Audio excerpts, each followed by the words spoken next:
Lebih gue suka politik sama sejarah itu gara-gara pas waktu kecil gue pernah baca buku namanya Horrible History. Jadi itu bukunya tuh kayak buku buat anak bocil gitu, buat ABG, tapi agak edgy gitu. Oke. Orang Indonesia obviously don't know because this book is very Commonwealth. Ya orang-orang yang dibesarin di negara-negara Commonwealth kayak India, Malaysia, Australia, New Zealand pasti pernah they've heard of that book gitu. Dan gue dulu kan kecilnya di Australia. And I read that book, Horrible History, dan gue kayak anjing history sama politik keren juga ya. Umur berapa tuh? Oh, gue umur 9 tahun. Gue umur 9 tahun. Dan sejarah dan politik pertama yang gue pelajarin itu tentang Romawi pas gue kecil. Dan itu gue sampai dilarang sama nyokap gue. Karena nyokap gue baca deskripsi Kaisar Caligula. Terus dia kayak, ini bukan bacaan buat bocah ini.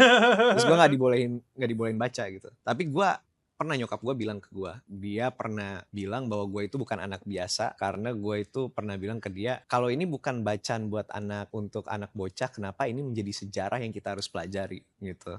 Terus dia kayak she has no answer to that gitu. Dan gue juga nggak inget gue ngomong itu Oke. karena itu gue masih kecil banget.